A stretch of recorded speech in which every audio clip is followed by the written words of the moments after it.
పూర్తి వివరాలకు చదవండి రేపటి అక్షర శిల్పం దినపత్రికలో.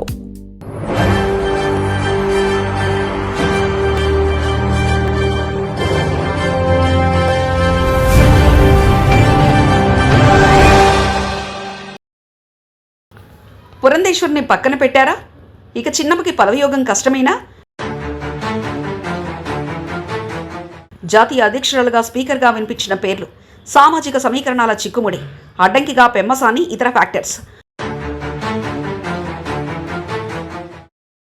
ఆంధ్రప్రదేశ్ రాజకీయాల్లో చిన్నమ్మగా గుర్తింపు పొందిన రాజమండ్రి పార్లమెంట్ సభ్యురాలు దగ్గుబాటి పురంధేశ్వరికి ఈ విడత కేంద్రంలో కీలక పదవి దక్కే అవకాశాలు దాదాపు లేవని ప్రచారం రాజకీయ వర్గాల్లో జోరందుకుంది. కేంద్ర మంత్రివర్గ విస్తరణ లేదా మార్పుల ప్రస్తావన వచ్చినప్పుడల్లా ఆమె పేరు ప్రముఖంగా తెరపైకి రావడం, చివరి నిమిషంలో సమీకరణాలు మారిపోవడం గత కొంతకాలంగా జరుగుతుంది. త్వరలోనే మోదీ మంత్రివర్గ విస్తరణ ఉంటుందన్న వార్తల నేపథ్యంలో ఈసారి ఆమెకు బెర్తు దక్కుతుందనే ఆశతో అభిమానులు ఉన్నప్పటికీ హస్తినా వర్గాల నుంచి అందుతున్న సమాచారం ప్రకారం అది అంత సులువు కాదని తెలుస్తుంది. భారతీయ జనతా పార్టీ రాష్ట్ర అధ్యక్షురాలుగా తెలుగుదేశం వ్యవస్థాపకుడు నందమూరి తారక రామారావు కుమార్తెగా ఆమె పార్టీ బలోపేతానికి విస్తృతంగా కృషి చేస్తున్నప్పటికీ కొన్ని బలమైన సామాజిక రాజకీయ సమీకరణాలు ఆమెకు పదవి దక్కకుండా అడ్డంకిగా మారాయని విశ్లేషకులు భావిస్తున్నారు.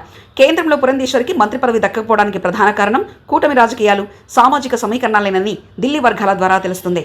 గత సార్వత్రిక ఎన్నికల అనంతరం కేంద్రంలో ఎన్డీఏ కూటమి ప్రభుత్వం కొలువుదీరినప్పుడు ఆంధ్రప్రదేశ్ నుంచి అనూహ్యంగా నర్సాపురం ఎంపీ భూపతిరాజు శ్రీనివాసవర్మను మంత్రివర్గంలోకి తీసుకున్నారు. అదే సమయంలో కూటమి భాగస్వామి అయిన తెలుగుదేశం పార్టీకి కేంద్రంలో 2 మంత్రి పదవులు లభించాయి. అందులోనూ గుంటూరు ఎంపీ పెమ్మసాని చంద్రశేఖర్ కీలకమైన గ్రామీణ అభివృద్ధి, కమ్యూనికేషన్ల శాఖల సహాయ మంత్రిగా బాధ్యతలు చేపట్టారు. పెమ్మసాని చంద్రశేఖర్ టీడీపీ అధినేత చంద్రబాబు నాయుడు, యువనేత లోకేష్లను అత్యంత ఆప్తులు కావడం, పార్టీకి వెన్నుదనగా నిలవడంతో ఆయనకు మంత్రివర్గం నుంచి తప్పించే అవకాశాలు అస్సలు లేవు. ఆయన కమ్మ సామాజిక వర్గానికి చెందిన నాయకుడు కావడంతో అదే సామాజిక వర్గానికి చెందిన పురంధేశ్వరికి బీజేపీ కోటలో మరో కేంద్ర మంత్రి పదవి ఇవ్వడం ఢిల్లీ పెద్దల సమీకరణాల పరంగా ఇబ్బందిగా మారింది. ఒకే రాష్ట్రం నుంచి ఒకే సామాజిక వర్గానికి చెందిన ఇద్దరికి కేంద్ర మంత్రివర్గంలో చోటు కల్పిస్తే ఇతర వర్గాల నుంచి అసంతృప్తి వ్యక్తమవుతుందనే భావనతో బీజేపీ అధిష్టానం ఉంది.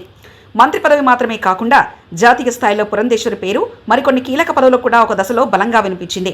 జేపీ నడ్డా కేంద్ర మంత్రిగా బాధ్యతలు స్వీకరించిన తర్వాత బీజేపీ జాతీయ అధ్యక్ష పదవి రేసులో పురంధేశ్వరి పేరు ప్రముఖంగా ప్రచారంలోకి వచ్చింది. దక్షిణాది రాష్ట్రాల్లో పార్టీని బలోపేతం చేయడానికి ఆమె నాయకత్వం ఉపయోగపడుతుందని భావించినప్పటికీ చివరి నిమిషంలో జాతీయ సమీకరణాల కారణంగా అది కార్యరూపం దాల్చలేదు. ఆ తర్వాత లోక్సభ స్పీకర్ పదవికి కూడా ఆమె పేరు పరిశీలనలోకి వచ్చినట్లు వార్తలొచ్చాయి. అయితే ప్రస్తుత స్పీకర్ ఓం బిర్లాను ఆ పదవి నుంచి తప్పించే ఆలోచనలో అధిష్టానానికి లేకపోవడంతో అవకాశం కూడా చేజారింది.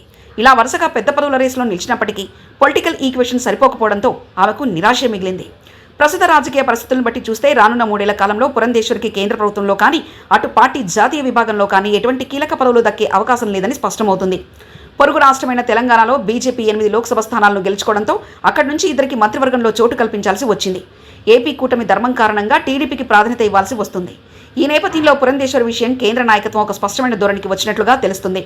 ప్రస్తుత టర్మ్ పదవుల జోలికి వెళ్లకుండా వచ్చే సార్వత్రిక ఎన్నికల్లో కేంద్రంలో మళ్లీ బీజేపీ అధికారంలోకి వచ్చి రాజమండ్రి నుంచి ఆమె ఎంపీగా మరోసారి విజయం సాధిస్తే అప్పుడు ఆమె సీనియారిటీని బట్టి తగిన ప్రాధాన్యత ఇవ్వొచ్చనే ఆలోచనతో ఢిల్లీ పెద్దలున్నట్లు సమాచారం.